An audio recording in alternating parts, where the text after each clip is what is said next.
Hello नमस्कार जय हिंद साथियों।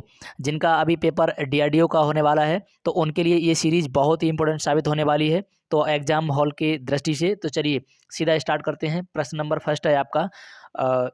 पहला प्रश्न है, अंतर्राष्ट्रीय योग दिवस मनाया जाता है तो कब मनाया जाता है? तो इसके लिए आपका राइट आंसर हो जाएगा क्या, 21 जून को अंतर्राष्ट्रीय योग दिवस मनाया जाता है। जैसा कि आज इससे पहले की वीडियो मैंने इस क्वेश्चन को करवा भी चुका हूँ। 7 अप्रैल को क्या मनाया जाता है, आप कमेंट करके बताएंगे। अगला प्रश्न है आपका कि जनगणना 2011 के अनुसार किस केंद्र शासित प्रदेश का किससे कम है, क्या है? तो ये लिंगानुपात पूछा गया है। देखिए, तो केंद्र शासित प्रदेश किससे कम है, तो ये दमन और एवं दीव। तो ऑप्शन नंबर ए आपका राइट हो जाएगा। ऑप्शन नंबर ए आपका बिल्कुल करेक्ट आंसर यहाँ पर हो जाएगा। अगला प्रश्न है आपका कि फिल्म तीसरी कसम के निर्देशक हैं, फिल्म तीसरी कसम के निर्देशक हैं, इनमें से कौन है? तो इसका जो है आपका राइट आंसर हो जाएगा बासु भट्टाचार्य। बासु भट्टाचार्य आपका राइट आंसर हो जाएगा, ऑप्शन नंबर ए।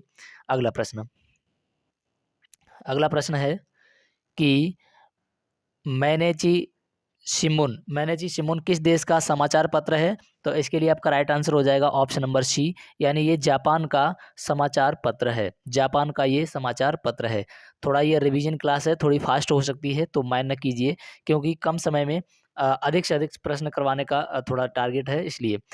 राष्ट्रीय ग्रामीण विकास संस्थान कहाँ स्थित है? तो राष्ट्रीय ग्रामीण विकास संस्थान कहाँ स्थित है? तो ये हैदराबाद में स्थित है। हैदराबाद आपका राइट आंसर हो जाएगा। अगला प्रश्न है कि एक बोर्ड का खेल नहीं है, एक बोर्ड का खेल इनमें से नहीं है, तो इसके लिए आपका राइट आंसर हो जाएगा ऑप्शन नंबर सी, यानी ब्रिज जो है ये बोर्ड का खेल नहीं है।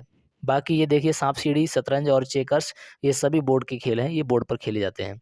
अगला प्रश्न है देखिए, प्रश्न क्या है? उगादि, बिहू, गुड़ी पड़वा, पुचाड़ू, विशु एवं बिस्वा संक्रांति के ये भारत के सभी त्योहार किस इवेंट के मतलब जश्न मनाए जाते हैं? तो इसके लिए आपका राइट आंसर हो जाएगा ऑप्शन नंबर डी। ये नए साल की शुरुआत के लिए ये मनाए जाते हैं। तो नए साल की शुरुआत के लिए ये आपका right answer option number D हो जाएगा इसके लिए। ऐसे प्रश्न पूछे गए हैं डीआरडीओ के पिछले पेपरों में, मैंने देखा है। तो उसी आधार पर ये सभी प्रश्न सीरीज तैयार की गई है। तो आप भी ये सभी देख करके अवश्य जाएं। चार्ल्स विल्किंसन का भागवत गीता का अंग्रेजी संस्करण पहले किस वर्ष प्रकाशित किया गया था? तो इसके लिए आपका राइट आंसर हो जाएगा ऑप्शन नंबर सी, 1785। 1785 आपका राइट आंसर हो जाएगा। अगला प्रश्न है, खो खो खो खो के खेल में खेलते समय मैदान में प्रत्येक टीम में कितने खिलाड़ी होते हैं? तो इसमें प्रत्येक टीम में 9 खिलाड़ी होते हैं, ध्यान रखेंगे। कमेंट करके बताएंगे क्रिकेट में कितने होते हैं। चलिए मैं बताता हूँ क्रिकेट में कितने होते हैं, 11 होते हैं। अगला प्रश्न, उत्तर पूर्वी भारत में पारंपरिक रूप से प्रदर्शित किया जाने वाला जोबनी नृत्य किसके द्वारा किया जाने वाला नृत्य है? तो इसके लिए आपका राइट आंसर हो जाएगा ऑप्शन नंबर ए, यानी दिमास जन। दिमास जन आपका राइट आंसर हो जाएगा। दिमास जन लोग ये करते हैं नृत्य। अगला प्रश्न है, न्यूजीलैंड के निवासियों को इस नाम से भी जाना जाता है, किस नाम से जाना जाता है? तो इसके लिए आपका राइट आंसर हो जाएगा कीवीज नाम से भी जाना जाता है। अगला प्रश्न है, बालर नृत्य किसके द्वारा मनाया जाता है? तो ये किसके द्वारा मनाया जाता है? ऑप्शन हो जाएगा इसके लिए डी करेक्ट। ये गरासिया द्वारा ये मनाया जाता है, एक जनजाति है। अगला प्रश्न है आपका कि स्टीफन हॉकिंस को आइंस्टीन पुरस्कार से किस वर्ष सम्मानित किया गया था? तो इसके लिए आपका राइट आंसर हो जाएगा ऑप्शन नंबर ए, यानी 1778 में इनको सम्मानित किया गया था। वेरी वेरी मोस्ट इम्पोर्टेंट प्रश्न है ये। लाइक कीजिए, सब्सक्राइब कीजिए और चैनल को अभी शेयर नहीं किया है दोस्तों में शेयर भी कर दीजिए। बस आपसे यही डिमांड रहती है, चैनल को सब्सक्राइब प्लीज़ कर लें, बस हमारी आपसे यही डिमांड रहती है लोगों की। चलिए, शास्त्रीय संगीत पर प्रसिद्ध रचना राधा गोविंद विनय संगीतकार संगीत सार के रचयिता थे, तो कौन थे? देवर्षि भट्टाचार्य। कौन है? देवर्षि भट्ट ब्रजपाल, सॉरी, ब्रजपाल आपका right answer, option number A आपका बिल्कुल करेक्ट हो जाएगा। अगला प्रश्न, देवर्षि भट्ट ब्रजपाल। अगला प्रश्न, प्रश्न है यूकी भांबरी किस क्षेत्र से संबंधित है?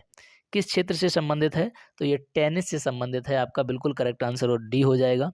अगला प्रश्न, अगला प्रश्न है आपका, नेशनल डिफेंस अकादमी कहाँ स्थित है? तो ये पुणे में स्थित है। कहाँ स्थित है? ये पुणे में स्थित है। डीआरडीओ का पेपर देने जा रहे हैं तो डीआरडीओ का मुख्यालय कहाँ है? तो ये आपको मैं बता दूं, ये दिल्ली में है।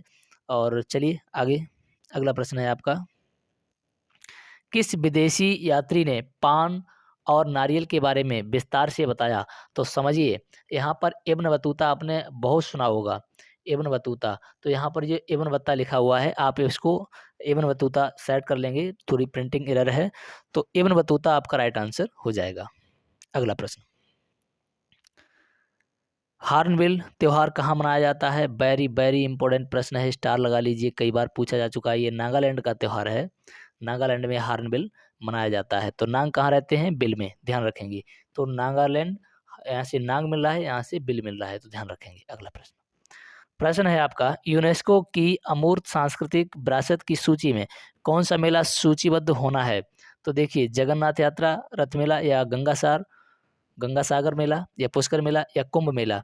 तो इसके लिए आपका राइट आंसर हो जाएगा ऑप्शन नंबर डी, ये कुंभ मेला आपका राइट आंसर हो जाएगा। कुंभ मेला 4 जगह लगता है, कहाँ कहाँ लगता है कमेंट बॉक्स में अवश्य बताएं। अगला प्रश्न,